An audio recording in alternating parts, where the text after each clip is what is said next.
Hey everybody, this is Michael from Riot Legion, and welcome to the first edition of Riot Gear, where I'm going to take some gear from around the studio and kind of show you what you could be doing with it.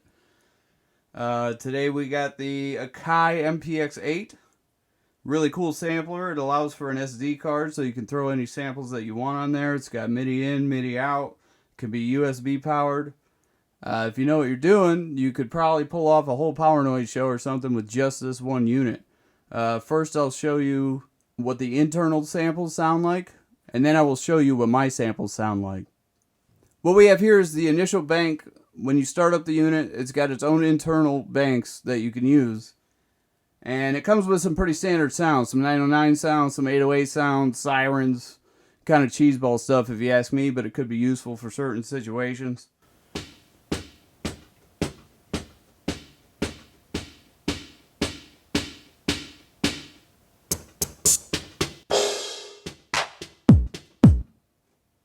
So you could come up with something. I got nothing. So the first bank turned out to be completely useless, in my opinion. So I'm going to try out the second internal bank. That's a bit better.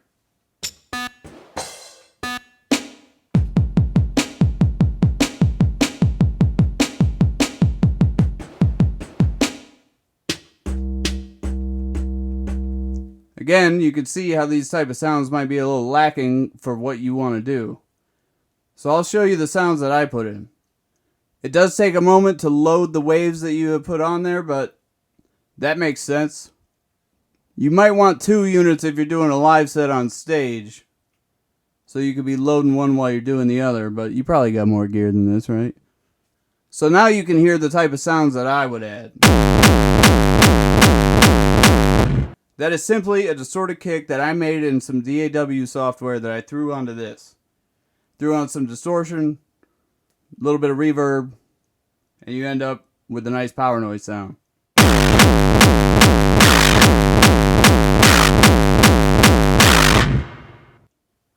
You have different sample types. You can either have a one hit, which can be as long as you want it to be, really. Have you checked the children? As far as I know. But you could also have a loop.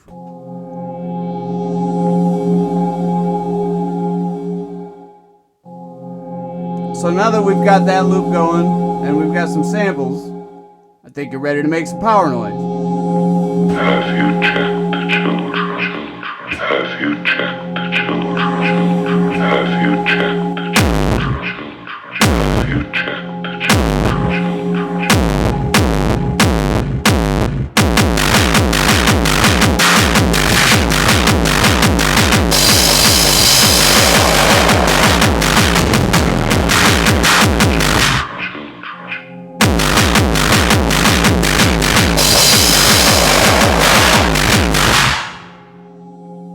And that's about as simple as that. As you could see, having these preloaded samples already affected, already distorted, you get a lot of clarity. It's not being overdriven past the unit.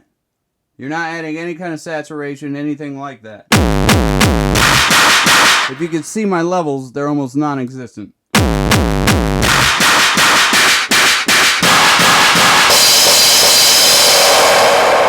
And again, you could go all day.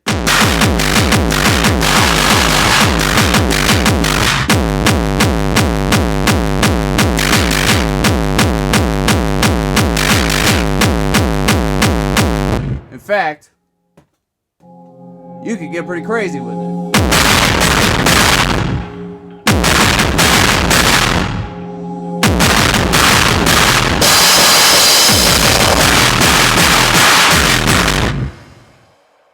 It'll take a beating. It's a nice unit. It stands up. As you can see, I've been using it for a while. If it could pass the Riot Legion test, I'm sure it's good enough for you to use. Now we're going to see what it's like when we plug it into an external effect unit. Now we have the samples that I was using with the output of the unit running in to a Zoom B1XON. I do use a lot of guitar pedals and a lot of bass pedals for what I do to get different effects. You don't just have to plug in a guitar or a bass. You could easily plug any unit into any unit. If you're talking audio, it's audio. Just don't send too hot of a signal. Don't send phantom power. You know, do a little research. But you should be able to hook up just about anything to anything. Now I'm going to take those same samples that I put on this SD card, run the cable into the Zoom bass pedal. It's a multi-effects pedal, and I love bass pedals for affecting these type of units because you get the full frequency spectrum. I'm not saying you can't use a guitar pedal. I'm just saying that if you want that bass, you probably want a bass pedal. I like this because it's a multi-effects unit. It's cheap. I could break it. I could buy a new one.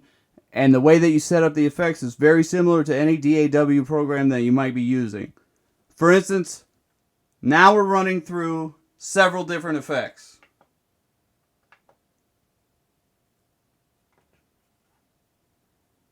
We have a bit crusher. We have an octaver. We have a noise reduction. We have a preamp to tie everything together and give it that saturation. Now you'll notice it sounds quite different. And I can control the bit crusher using the foot pedal made for a wah type of situation.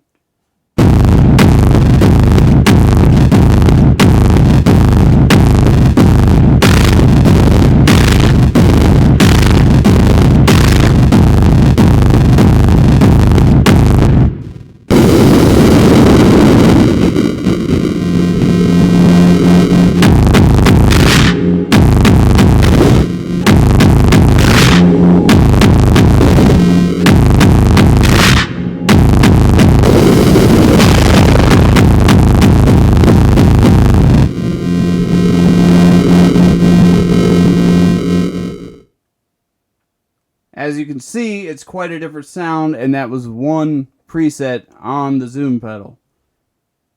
Now let's see if those same internal sounds that I hardly found a use for earlier sound any different when running through the Zoom pedal.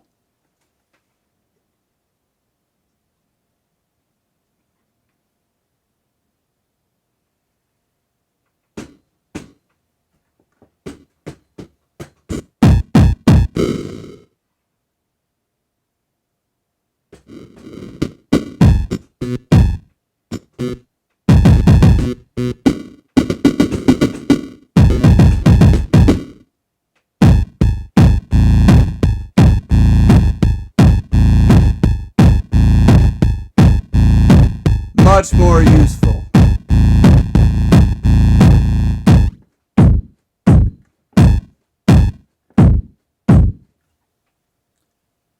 So now you can see what kind of versatility you can get from a unit like this. Again, it's USB powered. I am using no power right here. Of course, I'm powering my mixer off to the side, but that would be your front of house, that would be your mixer, that would be anything that you might set it up with. So obviously this is just a quick rundown of what I might do with the Akai MPX8. I would love to know what you would do with it, or what you have done with it. I forgot to mention that this unit can be had new for around $100. You could probably find it cheaper. Remember that it has MIDI connectivity. This means that you can sequence it from another unit or even plug it into any MIDI compliant device. Think cheap drum pads. I should also note that it is a sample player, not a true sampler. So if you're looking for a unit to record into, this isn't it. Again, this is Michael from Riot Legion, and thank you for checking out Riot Gear.